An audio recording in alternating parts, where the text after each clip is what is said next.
que la corruption. Vous, capitalistes, vous n'avez cessé de pousser la classe ouvrière à la misère. Et vous, communistes, vous avez cessé d'exploiter cette misère voulue par les capitalistes.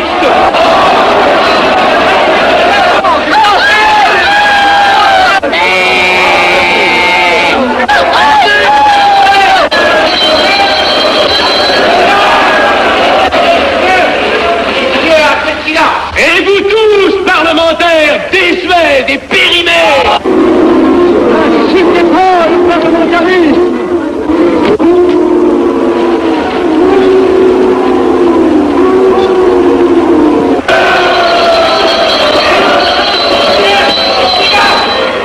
Est-ce que je vais lever la séance?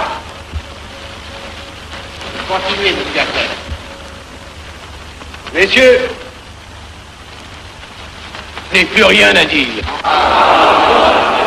J'ai eu conscience de vous dire quelques vérités, peut-être désagréables, mais utiles. Donc, ce ne sont pas quelques interruptions qui m'arrêteront. La communauté française ne se bâtira pas sur le conflit de la vieille bourgeoisie égoïste et du peuple affamé. C'est pourquoi je ne voterai pas ce projet qui donne satisfaction au capitalisme international et serait le bon prétexte pour les communistes à accentuer nos divisions. Je ne le voterai pas. Je serai sans doute le seul à ne pas le voter, car il semble que par une étrange aberration, la Chambre tout entière soit prête, comme toujours, à trahir l'intérêt français au bénéfice de certains intérêts internationaux très particuliers.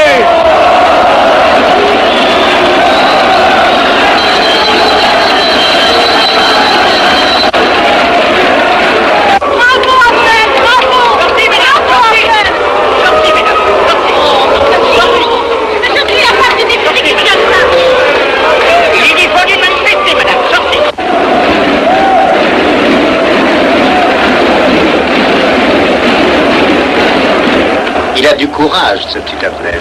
Ceux qui nationaux trop puritains nous font perdre notre temps. Il faudrait l'éduquer un peu. De quelle loge est-il? Il n'est pas de chez nous, mon frère Dubois. Tout s'explique. Voilà un garçon intelligent qui a besoin d'une méthode et de conseils. Présentez-le donc. Il est sensible, il faudra procéder avec précaution. Envoyez-lui la rivière, il saura le persuader. J'y vais.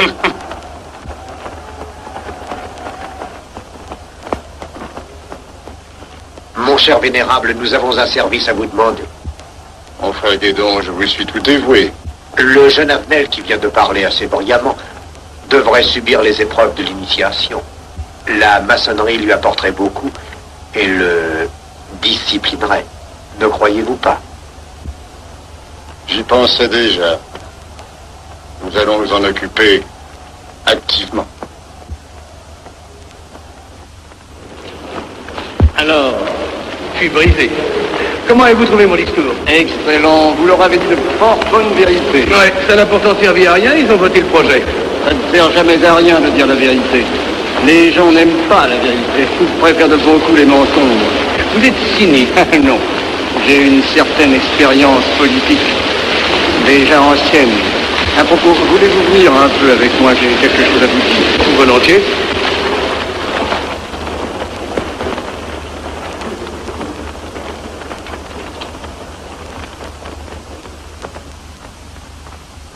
Allez, voyons, je voulais vous dire, si nous reprenions notre conversation sur la franc-maçonnerie, vous m'avez dit l'autre jour que vous étiez curieux de connaître cette association. Ah oui, on en dit tantôt du bien, tantôt du mal. Je vous avoue que je n'aime pas beaucoup les sociétés secrètes. La franc-maçonnerie n'est pas une société secrète. C'est une société discrète. Pourquoi éprouves-tu tant de répugnance à me faire entrer dans la franc-maçonnerie? Cette association me semble suspecte. Il ne doit y avoir que des arrivistes là-dedans. Non, voyons, sont peut-être aussi des braves gens, animés d'un idéal sincère. Le texte qu'ils m'ont donné est rempli de bonnes idées. Tu me diras que ce n'est qu'un programme affiché à l'entrée, mais il me paraît loyal. Tu es un honnête homme, mon chéri. Mais tu as un grand défaut. Ah, et lequel? Tu ne vois jamais le mal. Tu imagines que les autres sont bons comme toi-même. C'est pourquoi tu as toujours des déceptions. N'importe, je suis décidé à tenter cette expérience. Alors fais-la. Je souhaite me tromper. Quand dois-tu te présenter chez ces gens? Mercredi. Déjà.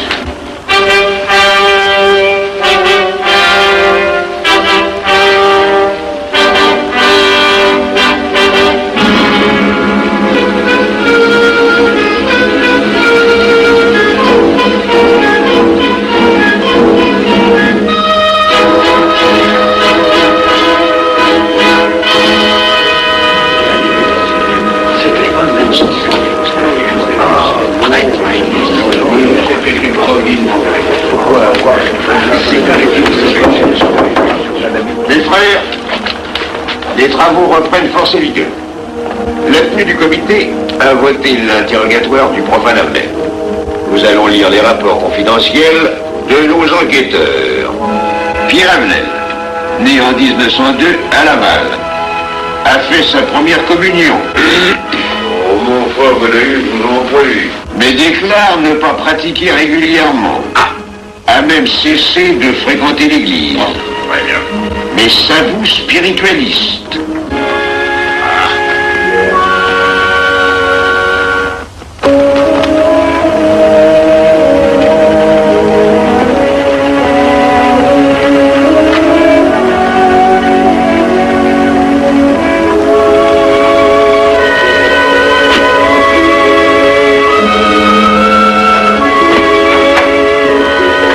Monsieur, voulez-vous me citer?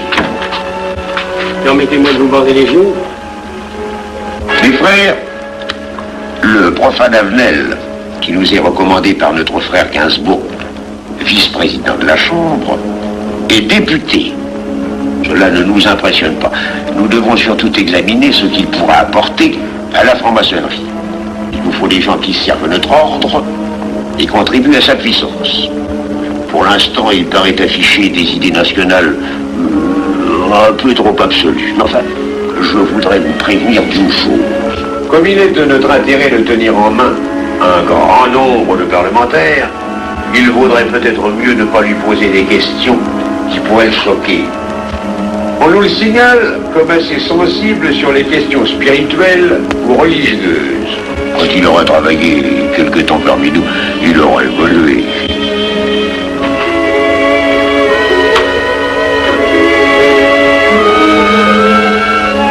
Voilà, le silence le plus absolu, mes frères. Qui frappe ainsi régulièrement à la porte du temple? C'est un profane qui demande à être interrogé, vénérable maître.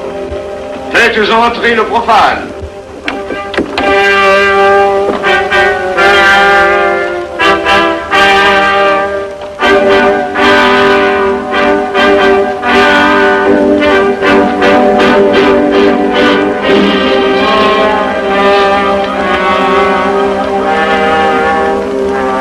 Monsieur, vous avez déclaré vouloir faire partie de la franc-maçonnerie. Mais nous désirons savoir qui vous êtes. Nous allons donc vous interroger sur vos sentiments, vos croyances, vos idées politiques. Répondez-nous sans vous troubler, mais en nous disant la plus stricte vérité.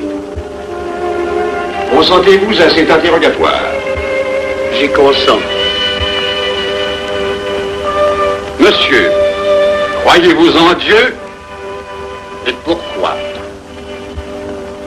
Vous semblez être déçu par ce premier contact avec la maçonnerie.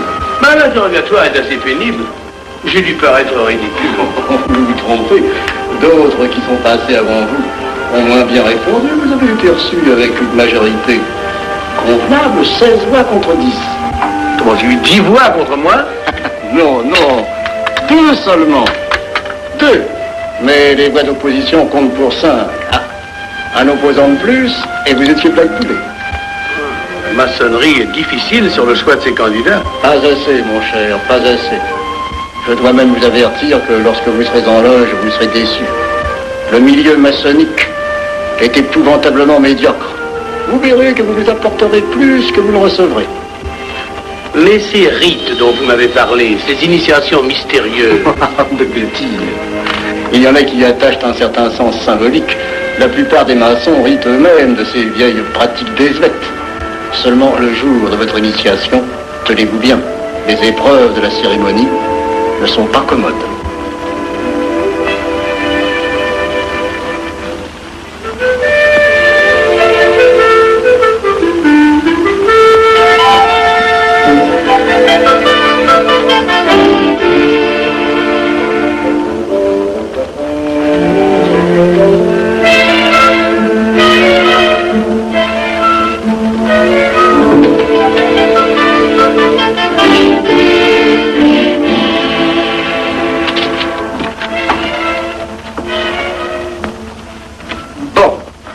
Attendez à la buvette, là. On viendra vous chercher. Mais c'est entendu, mon cher, je m'occupe de ton affaire. Tu peux compter sur moi. C'est très important. Mais c'est entendu. Excuse-moi, la tenue va commencer, je suis un peu en retard. Viens.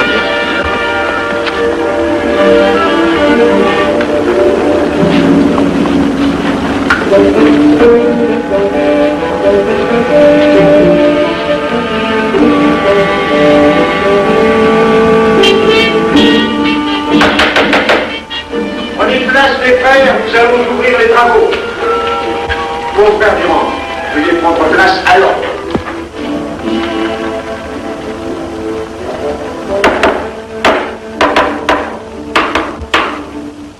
Frère premier surveillant, êtes-vous franc-maçon? Mes frères me reconnaissent comme tel, vénérable maître. Frère second surveillant, quel âge avez-vous? 3 ans, vénérable maître. Frère premier surveillant, quel est le premier devoir d'un surveillant en loge? Vénérable maître, c'est d'assurer que le temple est couvert. Veuillez vous en faire assurer par le frère couvreur.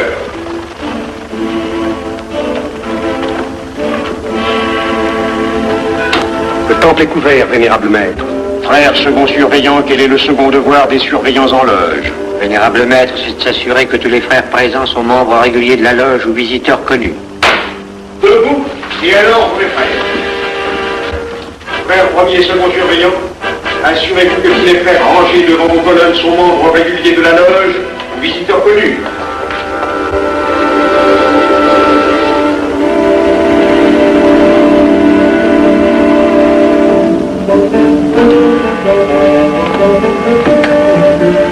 Vénérable maître, les frères qui décorent l'une et l'autre colonne sont membres réguliers de la loge ou visiteurs connus. Il en est de même à l'Orient.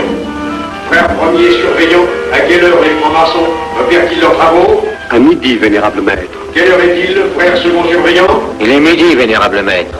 Puisqu'il est l'heure du travail, frère premier et second surveillant, invitez les frères de vos colonnes à se joindre à vous et à moi pour ouvrir les travaux de la respectable loge des enfants de l'univers Orient de Paris, au grade d'apprenti, en la forme accoutumée. À moi, mes frères, par le signe, la triple batterie et l'acclamation.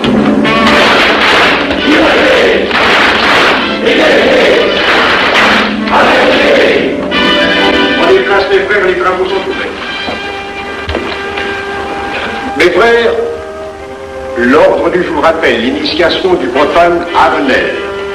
L'atelier a voté dans une précédente tenue la mission du dit profane. Nous allons donc ce soir le recevoir solennellement. Mon frère couvreur, veuillez aller chercher le profane Avenel qui a écrit son testament philosophique dans le cabinet de réflexion.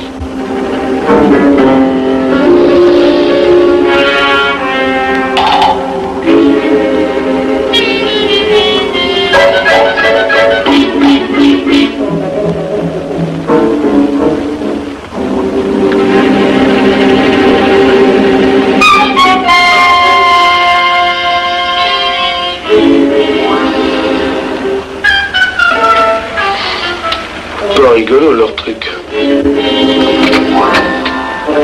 Monsieur, veuillez me suivre.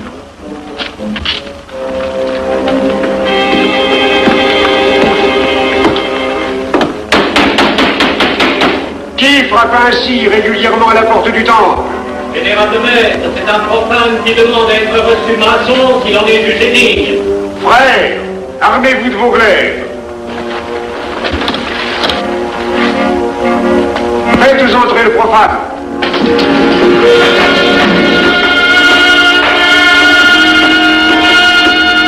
Laissez-vous, monsieur.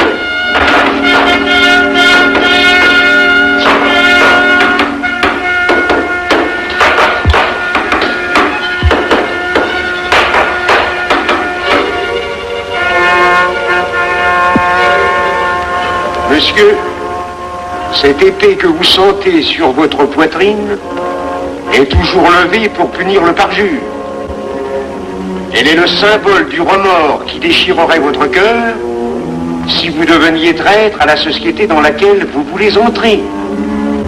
Est-ce de votre propre volonté, en pleine liberté, que vous vous présentez parmi nous? Oui. La franc-maçonnerie est une institution qui ne procède que d'elle-même. Elle prend sa force dans la raison. Persistez-vous toujours dans vos intentions? Êtes-vous bien déterminé à vous soumettre aux épreuves, quelles qu'elles puissent être? J'y consens. En ce cas, confiez-vous à la main qui va diriger vos pas.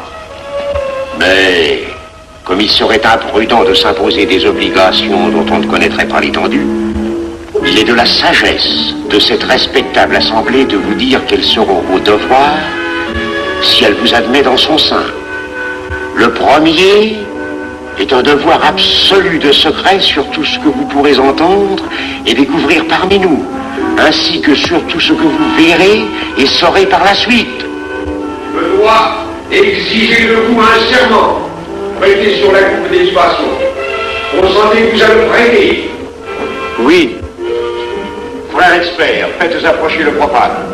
Et vous, maître des cérémonies, apportez la coupe des serments.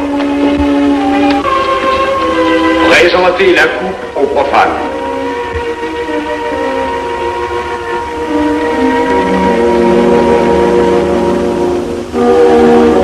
Prononcez avec moi le serment.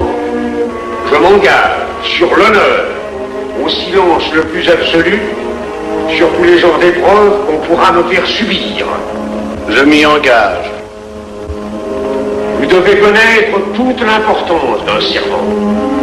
Si jamais vous manquiez à une parole aussi solennellement donnée, buvez. Buvez! Buvez! Que ce breuvage amer soit pour vous le symbole de l'amertume et du remords que laisserait dans votre cœur le parjure qui aurait souillé vos lèvres. Frère expert, emparez-vous du profane et faites-lui faire son premier voyage.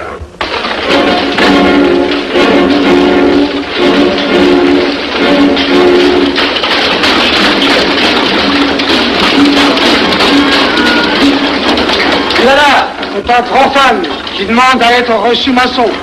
Comment ose-t-il l'espérer? C'est qu'il est libre et de bonne mœurs. Puisqu'il en est ainsi, qu'il passe.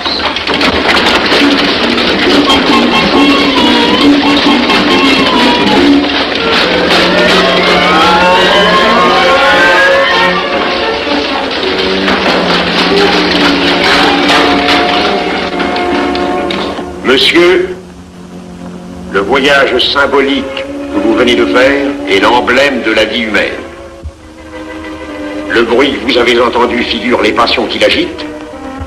Les obstacles que vous avez rencontrés peignent les difficultés que l'homme éprouve et qu'il ne peut vaincre ou surmonter que grâce à l'aide qu'il trouve dans ses semblables. Frère expert, faites faire le deuxième voyage.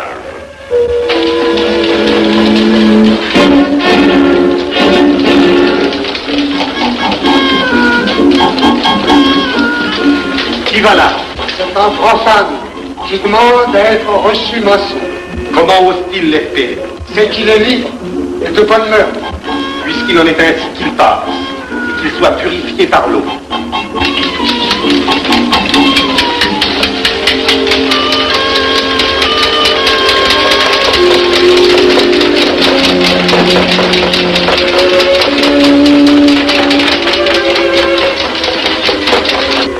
Monsieur, nous avons procédé à l'épreuve de l'eau qui représente l'épuration de votre esprit naissant à la vie maçonnique. Votre cœur doit être limpide comme l'eau pure.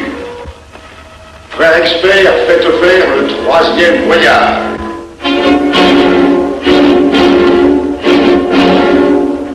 Qui va là? C'est un profane qui demande à être reçu maçon. Comment ose-t-il l'espérer? C'est qu'il est libre et de bonne mœurs. Puisqu'il en est ainsi qu'il passe par les flammes.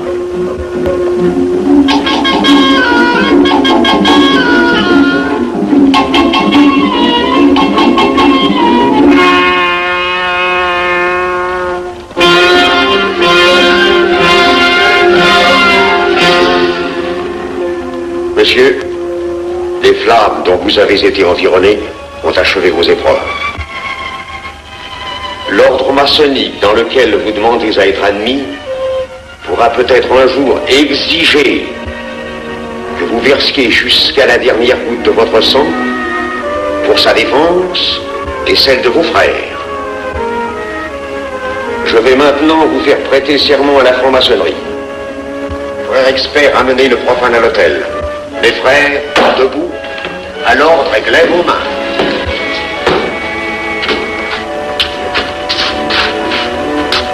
Moi, Pierre Avenel. Moi, Pierre Avenel, De ma propre et libre volonté. de ma propre et libre volonté, En présence de cette respectable assemblée de maçons. en présence de cette respectable assemblée de maçons, Je jure et promets solennellement je jure et promets solennellement de ne jamais révéler aucun des mystères de la franc-maçonnerie qui vont m'être confiés. de ne jamais révéler aucun des mystères de la franc-maçonnerie qui vont m'être confiés. Quelle idée saugrenue ton mari a-t-il de se faire recevoir franc-maçon? Je lui ai déconseillé tant que j'ai pu, mais tu sais comme il est entêté. Il va se trouver dans un milieu d'arrivistes si médiocre. On l'a pourtant bien prévenu. Pourvu qu'il ne lui arrive rien. Il y a tant d'histoires qui courent sur le compte de ces sociétés secrètes. Ne t'inquiète pas, Pierre. Il saura se tirer d'un mauvais pas. Prudent. Pas assez. Monsieur, le serment que vous venez de prêter ne vous donne-t-il aucune inquiétude? Consentez-vous à le renouveler lorsque vous aurez reçu la lumière? Je le renouvellerai. Mes frères, nous allons donner la lumière aux profanes. Frère couvreur, préparez-vous à accomplir votre office. Que la lumière lui soit donnée à mon troisième coup de maguet.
Ces glaives que vous voyez tourner vers vous vous annoncent que tous les maçons voleront à votre secours si vous respectez et si vous observez nos lois. Mais ils vous annoncent aussi que si vous trahissez votre serment, vous n'échapperez pas à la vengeance de tous les frères répandus sur la surface du globe et qui ont juré de punir le parjure. Le jurez-vous, mes frères?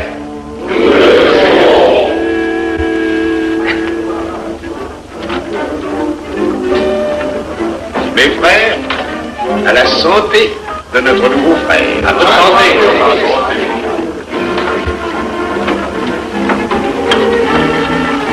Très cher frère, qu'est-ce que vous pensez de cette soirée? Eh bien, c'est curieux. Cette cérémonie est très impressionnante. Mon cher frère, pourrais-je vous laisser ma carte au cas où vous auriez besoin de mes services? Je vends de tout, de la bonneterie, des chaussures, du savon à nettoyer invraisemblable. Tu permets, mon cher Lévi-Stein? Je t'en prie.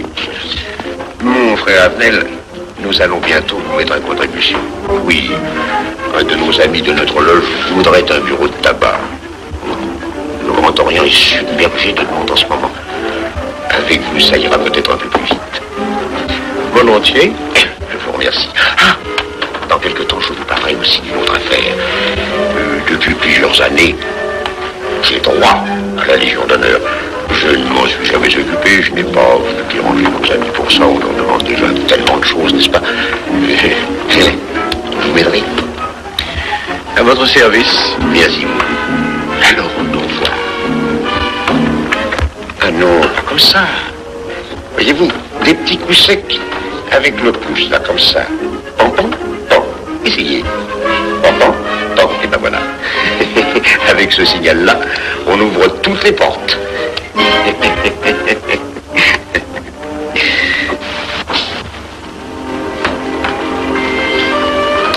Alors, content? Bon. Tu as l'air contrarié. Oh non.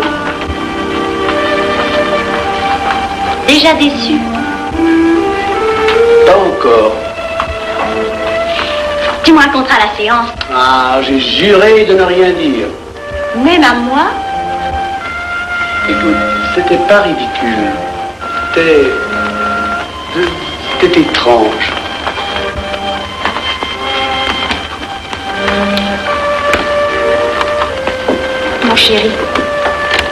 Mon chéri, c'est idiot, mais j'ai peur pour toi. Mais qu'est-ce que tu veux qu'il m'arrive? Oh, mon grand.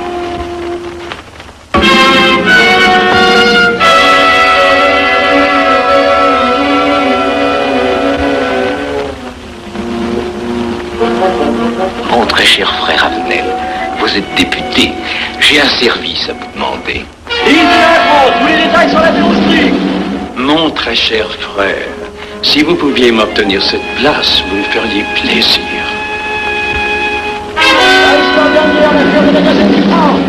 Mon cher, donnez donc un coup de téléphone au préfet, qu'il m'ôte cette contravention. Demandez la liberté, le scandale fascinateur. Mon très cher frère Avenel, j'ai besoin d'un bon témoin de moralité dans un procès. C'est un de nos frères qui passe en correctionnel. Il est bien un peu coupable, mais avec un peu d'appui.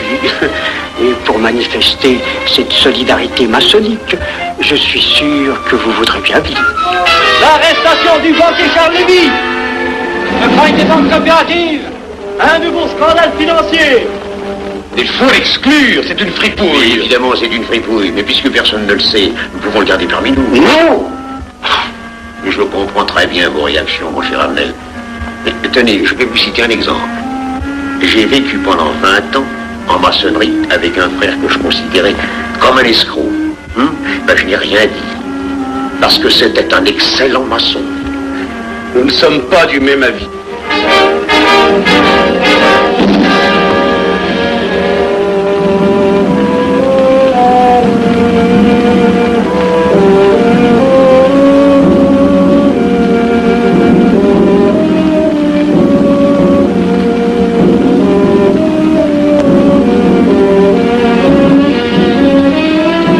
Pas pour lui. Pourquoi? C'est un adversaire de la maçonnerie. Mais son projet est excellent. Qu'importe, il nous dessert. Vous n'avez pas l'air de mon avis. Non. Non, non et non, je ne ferai pas ce que vous voulez. Un bout de mot de vous conformer à la discipline républicaine. La discipline républicaine et maçonnique. Je sais ce que c'est, allez, c'est une canaillerie. Mon frère, ne laissez pas vos paroles dépasser votre pensée. Oh, ne croyez pas que je suis en colère, non, j'ai tout mon sang-froid au contraire. Et c'est pour ça que je ne voterai pas cette loi unique. Vous détruisez ce pays en l'empoisonnant doucement. Ah, mais vous ne parlez pas sérieusement. Mais vous ne comprenez donc rien.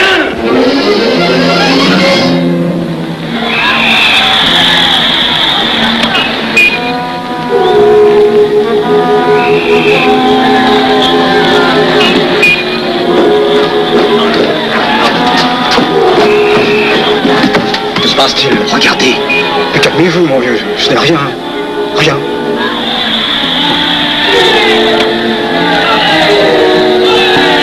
Que croyez-vous qu'on doit faire? Rien. Surtout rien. Pas de pareil cas peut attendre. Et croyez-moi, il n'y aura pas d'incident. Tous ces gens vont rentrer se coucher.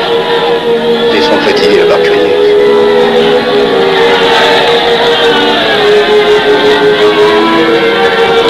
Qu'en pensez-vous, Avenel? Je voudrais être avec eux, place de la Concorde. Vous ne parlez pas sérieusement? J'ai pas envie de rire.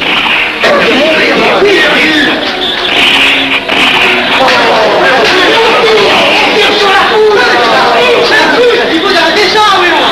Mais faut arrêter ça.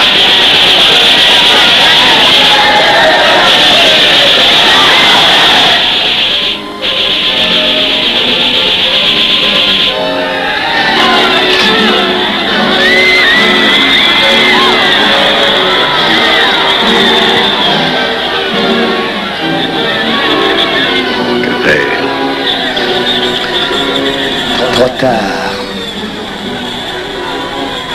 On tire encore. Coup de feu.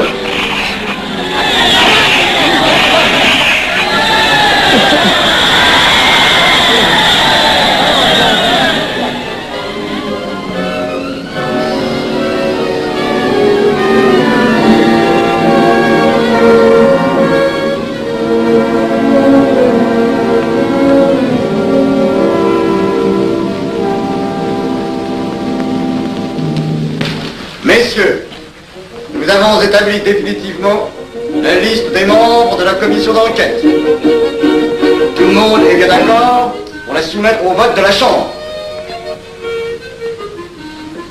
Pas d'objection?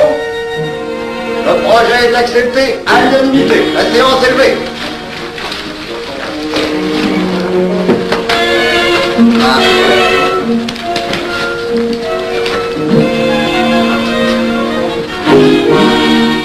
Vous pensez que ça va marcher? Je ne prévois pas d'opposition. Si cela est ainsi, nous risquons de nous en tirer. Je le crois sincèrement. Nos frères députés nous attendent dans un salon voisin. Ils sont impatients de vous entendre. Bah allons-y. Avenel. À propos, cher ami, je vous ai mis d'office dans la commission d'enquête. Moi, pourquoi? C'est indispensable. J'ai besoin de vous. Venez avec nous. Vos amis nous attendent.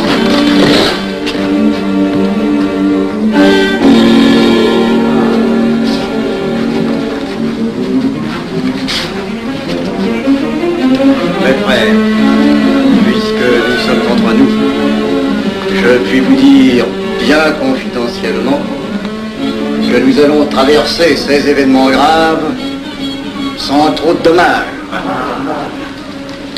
La commission vient d'accepter tout à l'heure les listes que nous avons proposées pour la commission d'enquête. Beaucoup de nos adversaires en font partie, mais dans l'ensemble, les maçons sont encore en majorité.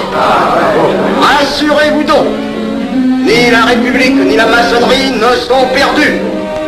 Elles ont traversé une crise grave. Elles sortiront renforcées de cette épreuve. Merci.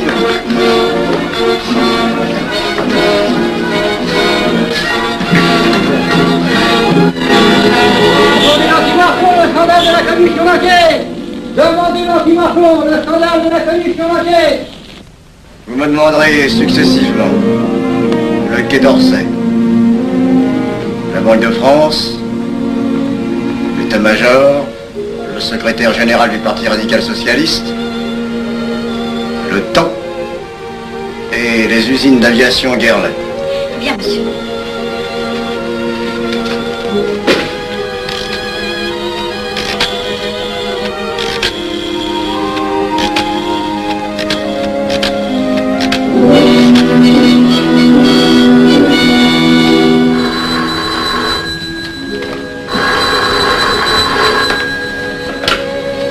Allô, le chef de cabinet du ministre. Allô? Mais oui, passez-le moi. Lui-même, à vos ordres, votre très cher ami. Je ne peux rien vous dire par téléphone. Il pleut. Vous me comprenez? À merveille. Alertez tous nos amis à l'étranger. Qu'en aucun cas, on ne parle de nous. Silence. Compris. Allô, ici Général Maisonnat. À vos ordres, mon cher Larivière. Je compte sur vous, mon cher général, pour que l'armée ne varie pas politiquement. Elle doit rester divisée, avant tout. Ne craignez rien, j'ai déjà procédé à des changements importants. Tous les officiers suspects d'être contre nous ont été éloignés de Paris et séparés les uns des autres. Mes frères, il est indispensable de franchir cette mauvaise passe. Il ne faut pas trop de mouvement de bourse. N'est-ce pas, mon frère sous-gouverneur? Nous maintiendrons la monnaie. La presse de droite doit essayer d'attaquer la presse de gauche. Pendant quelque temps. Pour donner le change. C'est entendu.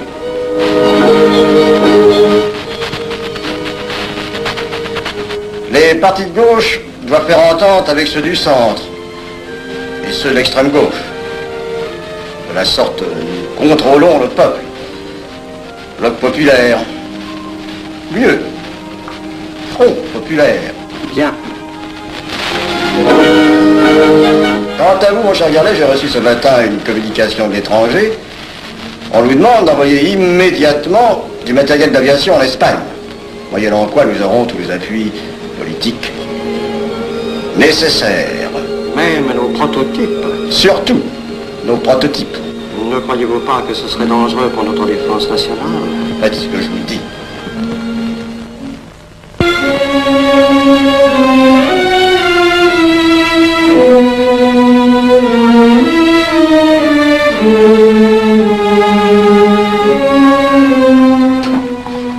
Monsieur Avenel, faites entrer. Ah, bonjour, cher ami. Comment on va? Bien, merci. Ah, je vous ai fait appeler. Que se passe-t-il? On ne vous voit plus. Vous le boudez? Oh non. Cigarette. Non, merci. Dites-moi, pourquoi avez-vous refusé de faire partie de la commission d'enquête? Oh, j'ai beaucoup de travail en ce moment et je fais déjà partie d'autres commissions. Avenel, répondez-moi franchement. Ce n'est pas parce que nous avons eu l'autre jour une petite discussion bien fraternelle? Eh bien, justement, si. Je voudrais vous parler de la franc-maçonnerie. Ah, mais bien, voyons, mais bien entendu. Asseyez-vous. Alors, je vous écoute. Eh bien, voilà, vous avez été mon présentateur, je vous dois une explication. Je suis décidé à déposer ma démission. Vous avez l'air d'avoir été déçu par la maçonnerie. Oh, pire, choqué. Pourquoi? Mais confessez-vous, mon vieux. Vous ne serez pas le premier maçon qui m'aura ouvert son cœur. Qu'est-ce qu'on vous a fait? Mais à moi, personnellement, rien. Mais je trouve ce milieu maçonnique... pourri d'arrivistes écœurants. Je vous l'accorde. Ah, je ne vous le fais pas dire. Oh, croyez-vous que je sois dupe? Alors, je ne comprends pas. Tant de vertu affichées sur le programme à la porte. Tant de mystère à l'intérieur pour ne cacher que ces petites combines, ces appétits de comitards. Je m'attendais à trouver des hommes dévoués, sinon supérieurs. Au lieu de ça, je n'ai rencontré que des quémandeurs de bureaux de tabac ou de décoration, ou alors des fripouilles qui cherchaient à m'utiliser pour échapper à des condamnations. En dehors d'eux, des phraseurs, des sectaires ignorant tout, ne connaissant rien de l'histoire de leur pays, rien de l'histoire du monde, rien de la politique, rien de la philosophie, rien. Ah, des cerveaux vides, mais des dents longues, et des langues folles. Et c'est cela qui gouverne la France. Quel grade avez-vous maintenant? J'ai été initié à la maîtrise il y a peu de temps. Eh bien, si vous avez le courage de vivre encore quelques années dans la médiocrité des ateliers bleus, vous passerez ensuite aux ateliers supérieurs. C'est mieux? C'est autre chose. Voyons, vous êtes 33e, n'est-ce pas? C'est le grade le plus haut dans la maçonnerie. Mon petit Avenel, je vais vous révéler, quoique je ne le doive pas, ces fameux secrets maçonniques dont on fait tant de mystères. En maçonnerie, on cache tout aux petites gens. En bas, vous ne savez rien. En haut, vous commencez à voir un peu plus clair dans le jeu mondial. Moi-même, je ne suis pas totalement éclairé sur les intentions des dirigeants de notre ordre. Et quand je dis dirigeants, je me trompe. Il n'y a pas de chef chez nous. Il n'y a que des exécutants. Je suis un pion sur un échiquier, j'accomplis une fonction. Je reçois des messages. J'obéis. Je transmets. J'agis. Mais qui dirige? Personne. C'est beaucoup plus compliqué et simple en même temps qu'on ne pense. Qu'est-ce que la maçonnerie? Des groupes d'hommes qui se sont réunis aux quatre coins de l'univers pour enserrer le monde dans un réseau aux mailles infranchissables. Nous sommes 50 000 en France, 500 000 en Angleterre. 3 millions en Amérique, c'est peu. Mais c'est énorme. Parce que nous formons un bloc uni, d'une seule volonté. Nous rayonnons partout. Nous commandons partout. Ici, 300 parlementaires sont francs-maçons. En Angleterre, le roi fait partie de notre ordre. Aux États-Unis, le président est 32e. Il n'y a pas un pays où nous n'ayons nos appuis secrets, nos hommes, nos banques, nos groupes dévoués. Et ceci n'est rien. Je ne vous montre là de la maçonnerie que la puissance physique. Il y a peut-être autre chose. Mais quoi? Une doctrine supérieure. Une antique expérience des forces du monde qui nous permet de pousser les peuples tantôt vers la vie, tantôt vers la mort, quand il le faut. La mort? Je croyais la maçonnerie attachée à la paix. À une certaine paix. Notre paix. Sinon,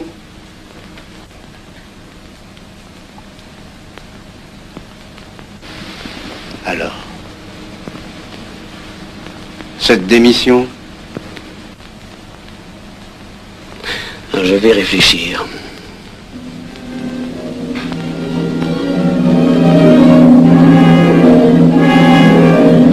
Alors, il n'y a qu'une solution, la guerre. Pour réussir à déclencher la guerre, la maçonnerie a besoin de tous ses hommes. Sur combien de voix pouvons-nous compter à la Chambre? Nos frères parlementaires sont à peu près tous sûrs. Sauf un que j'oserais nommer, car il fait partie de notre loge. Et donc Avenel. Il tient des propos contre le Grand Orient qui l'accuse de vouloir déclarer la guerre à l'Europe. Je n'ai jamais eu confiance en ce type-là. C'est une faute de l'avoir laissé entrer ici. Nous pouvons encore le ramener de meilleurs sentiments. Doute que vous réussissiez. Qui sait? Nous avons peut-être les moyens pour ça.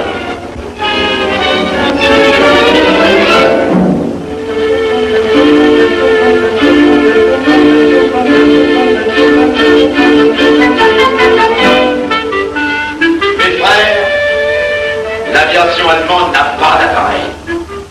Plus de 2000 accidents d'avion l'année dernière en Allemagne. La liste Siegfried est à peine construite. Les tanks allemands marchent difficilement. Un détail entre autres qui m'a été rapporté par un de nos frères. Quand leurs tanks sont entrés à Vienne, on fait affirmer que certains d'entre eux étaient en garçons et montés sur des routes bicyclettes. Croyez-moi, mes frères, rien ne peut vaincre l'armée française, Dieu bénisse les sauts.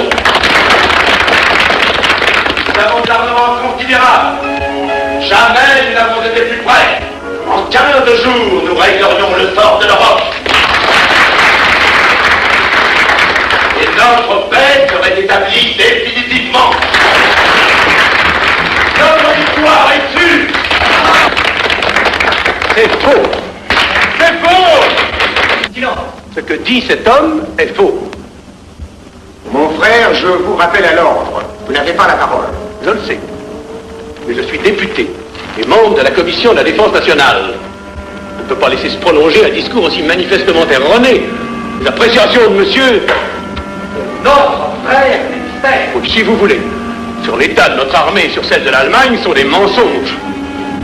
Notre armée n'est pas en état de résister. La faiblesse de notre aviation est flagrante. Mon frère, vous n'avez pas la parole. Peu m'importe. J'ai 3 mots à dire et je m'en irai. Puisque je vois qu'ici vous ne voulez pas entendre la vérité. Vous la direz tout à l'heure, après l'exposé de notre frère. Non, vous la direz immédiatement, avant d'entendre des stupidités bellicistes. Les couteaux, passons, poussez à la guerre.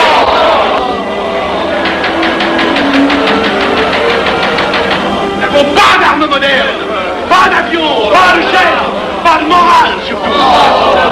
Le peuple français ne se battra pas pour défendre une idéologie fumeuse, un régime ignoble, une république pourrie. Mon frère Abdel. Prie de couvrir le dos.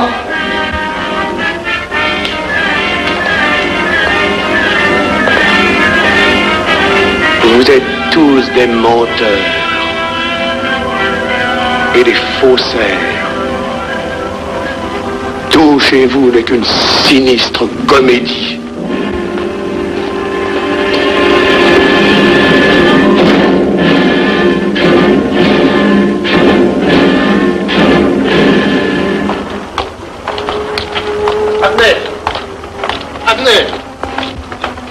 Abnel, excusez-moi, comme vous, j'habite Neuilly, c'est pourquoi je me permets de vous rejoindre. Vous avez fort bien fait, mon frère. J'étais près de vous à la CNU. Je voulais vous féliciter. Oh, merci. Vous avez très bien fait de leur crier des vérités. Ce sont des fous. Malheureusement, il est impossible de leur faire entendre raison. Les événements sont pourtant indiscutables. Oui. Dites-moi, j'ai des documents confidentiels sur l'action actuelle de la maçonnerie qui peut-être vous intéresseraient. Des documents? Oui, des documents. Vous êtes député, il serait utile et urgent que je vous les communique. Mais je crois bien, où sont-ils? Chez moi, pas très loin d'ici. Si vous avez quelques minutes, oui, volontiers, allons. Alors, qu'est-ce qu'on décide? Pétard ou couteau? Le couteau, ça fait moins de bruit. Attention, voilà.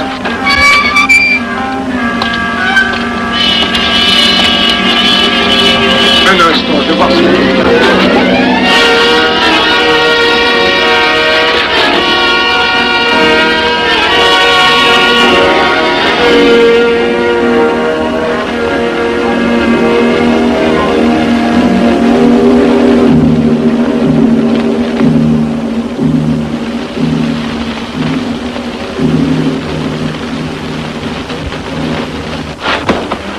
Ne t'inquiète pas, mon chéri. Tu guériras tout. Le docteur a dit maintenant que tu étais sauvé, à condition d'être sage.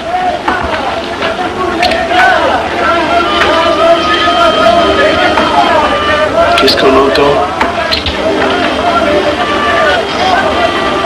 C'est la mobilisation générale, mon chéri. Quoi, la mobilisation? Ne t'agite pas, je t'en supplie. Je n'aurais pas dû te le dire, mon Dieu.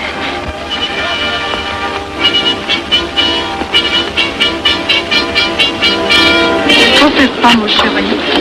Tu reviendras vite.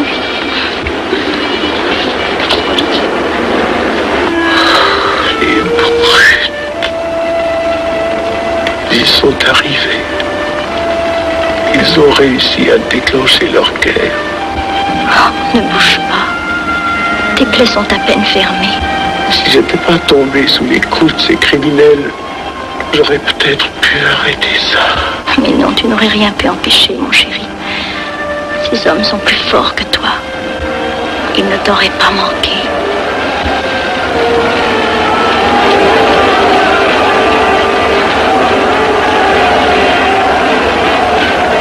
Qu'est-ce que c'est?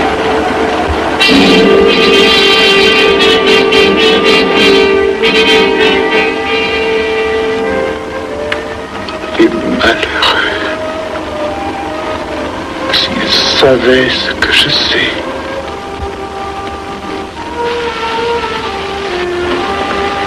Mes frères, nous pouvons affirmer en toute sérénité que la franc-maçonnerie universelle a présentement atteint son but. Cette guerre qui est la nôtre est déclarée.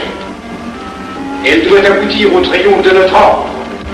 Il importe que le monde soit définitivement gouverné selon nos méthodes et par nos idées. Debout et alors. Frère premier surveillant, à quelle heure ferme-t-on les travaux? À minuit, vénérable maître. Quelle heure est-il, frère second surveillant? Minuit, vénérable maître. Puisqu'il est minuit et que nous avons accompli notre œuvre, je déclare les travaux clos à mon coup de maillet. Retirons-nous en paix, mes frères, sous la loi du silence.